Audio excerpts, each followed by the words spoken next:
Hello, Facebook friends, CHP members and supporters. Welcome to another edition of CHP Talks. I'm here today with Party Leader Rod Taylor and with Jeff Willerton, sometime candidate of CHP. And Rod, why don't you introduce our guest? Well, it's a real pleasure to have Jeff Willerton with us today. We first met Jeff up here in northern British Columbia when he was on a book tour selling his books, which he has done across the country. And interestingly enough, our national president, David Bylsma, met him also selling books in Ontario. So that's one thing that Jeff does. And we were quite impressed to see what he was writing in his book, Fix Canada, which there are many editions. Anyway, welcome, Jeff. We'll be talking about those and other things in the next few minutes. So thanks for joining us today. The pleasure's mine. Good morning, Rod, Peter, and everyone else. Good morning. So Rod mentioned the name of your book, Fix Canada. How did you come upon that title, and what's the book about, just in a nutshell, a little taste of it? The book is a collection of columns that I wrote back in the late 90s when I had the opportunity to write a weekly column for 3 small North Central Alberta papers. And I was paid the princely sum of $15 a week for that column, by the way. But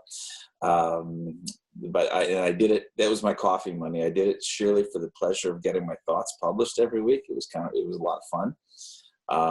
But after a year and a half, I had to leave the area, and I had to drop that. And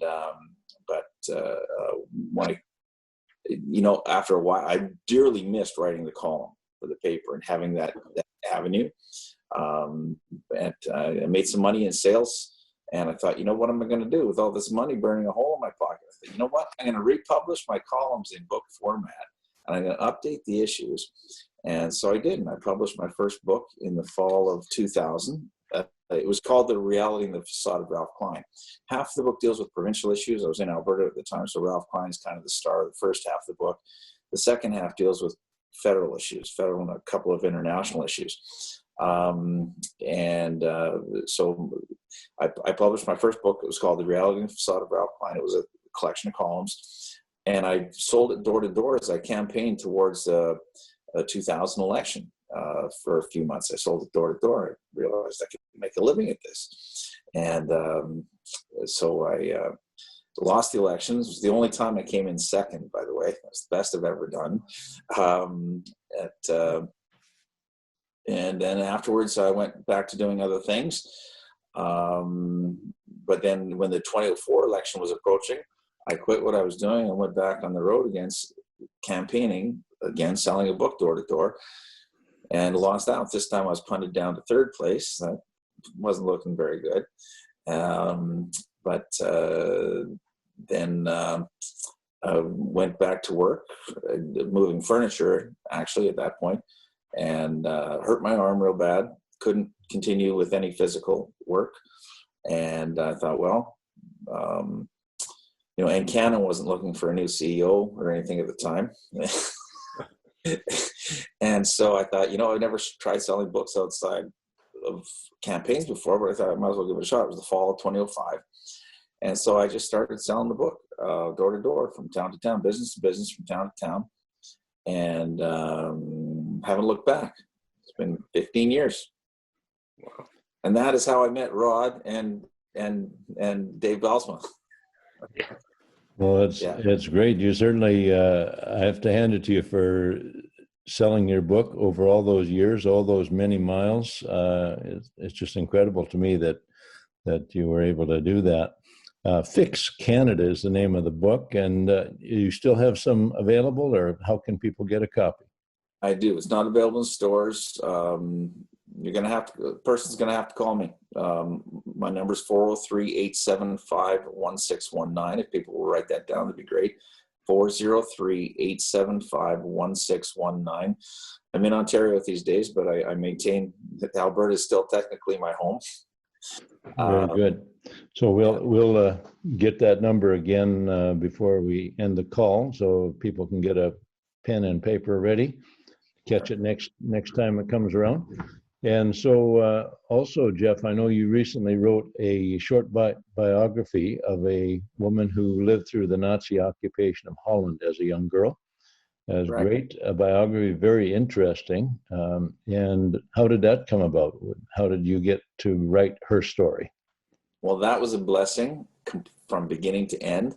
I was selling a book in Whitby, selling my Fixed Canada in Whitby, and sold a copy to a guy not too much older than me, actually almost exactly the same age. And not that that matters a whole lot, but anyways, in parting, he says, my mom's got a story to tell. She's always telling us stories, but we're looking for somebody to write it. And I took her contact digits, and when I was up in the Peterborough area, I gave her a call, and we ended up meeting at a church on Sunday, her Baptist church in Omemee, Ontario, and spent the afternoon together hearing her story and taking notes. And, for the next week or so, I suppose, morning, noon, and night, trying to get her story onto paper. And there's nothing I like more than when the creative juices are flowing and thoughts are coming together and the story's unfolding, kind of thing like that. And it was a real blessing. It was a real blessing to meet her, get to know her. We still stay in touch, and to hear her story, and it was an honor to be able to relate it to people. Well, there's a lot of people with stories to tell, a lot of Canadians and a lot of our members of the Christian Heritage Party have some very interesting stories to tell, and they don't always, get anyone to write them down. And of course, these stories are valuable to our generation and to the generations coming. So we hope you'll have a chance to write more of these stories for people. If anyone listening to this podcast has a story to tell, I would be happy to hear from them. Wonderful. We'll give your information later on. So switching over then to your experience as a CHP candidate, you ran in 2019 in Saskatoon-University, right? Correct. I also ran in 2017 in Calgary. You might remember That's that. Right. In the by-election. I remember that. Yeah. But Saskatoon-University, that's a place that some people might suddenly remember. It might twig a little memory because it's a place that a certain other member of Parliament had the opportunity to represent, a man that we certainly respect, Mr. Brad Trost, and he wasn't running there, and you were. What's with that? Well, Brad was unceremoniously dumped from the party. Not, they follow the rules, I guess. But Brad is a social conservative. That's why we liked him. He was a genuine conservative in the Conservative Party of Canada. There were few and far between, but Brad was one of them for sure. And the Tories didn't like that. And after the leadership race, when he finished fourth to Andrew Scheer, they dispatched a couple of the PMO, CPC hierarchy, dispatched a couple of operatives to go to Saskatoon and recruit a popular local politician to run against him. I know that they tried to recruit both provincial and municipal politicians to run against him. They were successful with one fellow who got on board, and his main criticism of Brad, his only criticism of him, was that he was too divisive. Well, that means he was too conservative. Okay, yeah, all that means.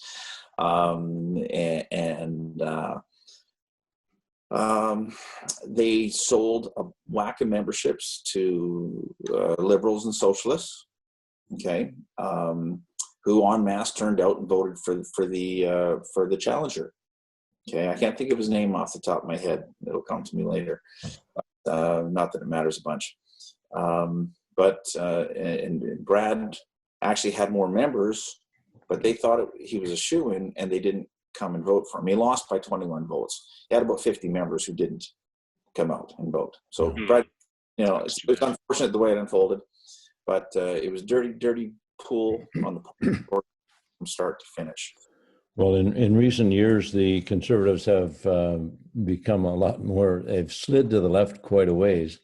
And the inner circle there seems to be bent on keeping real social conservatives away from the leadership. They've just disqualified, well, they barred and disqualified two members who were running, who had done what they needed to do, gathering the signatures, and $300,000, 3,000 signatures. And first Richard DeCarry from Quebec was disqualified because of his strong socially conservative views. And then Jim Karahalios, sitting MP, was... No, Jim Karahalios is not a sitting MP. Yeah, I'm sorry. A former MP. Sorry for that.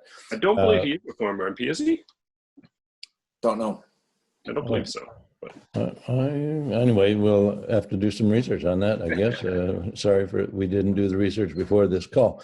But anyway, Jim Karahalios also has been disqualified for his concern about the imposition of Sharia law in Canada. And, you know, you'd think that would be just a statement that'd be part of your campaign. People like it or don't like it, but the inner workings of the Conservative Party don't like it that people even bring the topic up. And so they've booted him. We'll see what happens with the those that are remaining in the race, Red Tory Peter MacKay and Aaron O'Toole. And then there are two social conservatives still in the race, Derek Sloan and Leslyn Lewis. We'll see whether they're able to prevail in this climate of, political correctness within the Conservative Party. But anyway, that opened the door for you, Jeff, to run as a candidate in Saskatoon-University. And you had some support there. Unfortunately, you weren't elected, but we appreciate that you ran representing life, family, and freedom under the banner of the Christian Heritage Party. And we hope you'll do that again. It was a pleasure to do so, and I certainly hope to do it again if you'll have me. Yeah. Well, very good. Very good. Peter, do you have some final thoughts? Yeah, I just wanted to actually give Jeff, first of all, the opportunity. If you have something in particular that you want to leave with our members, with our watchers. Well, I'm a writer, meeting that gal up in Peterborough was a blessing. Not only to hear her story and to be able to write it, communicate it with people, but there was a little bit of financial remuneration involved that helped me get through this period thus far. It helped me get through this spell. So anyhow, if anybody is out there in CHP land, has a story to tell, I'd be happy to do it. Again, my number is 403-875-1619. If people want a copy of my book, I could send them one. Worth reading. It's now in its 18th edition. I know a guy read the first edition 5 times. It gets better every time I go back in the print. I should clarify. He was stuck at a camp job at the time, so he didn't have a Chapters store on the corner. But he still read my first book 5 times. Anyways, but yeah, I just would love to hear from members. Either want something to read or again, think perhaps they have a story to tell and they would like to leave it, have it told and for future generations. So Jeff, let's have that phone number and your email address and your website slowly and clearly. People can write them down. Okay, the phone number again is 403-875-1619. And my email address, I guess the most direct one is j.willerton@yahoo.com. That's j.willerton@yahoo.com. And the website is Jeff Willerton, just jeffwillerton.com is one of my websites. And here's Jeff's book, Fix Canada. One of the versions, there's been quite a few editions, always making improvements and, updating it. So we thank you for writing that book and for your intentional efforts to fix Canada. That's also what we're trying to do here at CHP Canada. So thank you, Jeff. Thanks for being a candidate. Thanks for writing the book. And I hope you'll continue to do those things in the days ahead. Well, thanks, Rod. Thanks, Jeff. And thanks all of you who have been watching. And we hope that you will join us again next week for another edition of CHP Talks. Thank you. Thank you. God bless you all. Have a great day. God bless.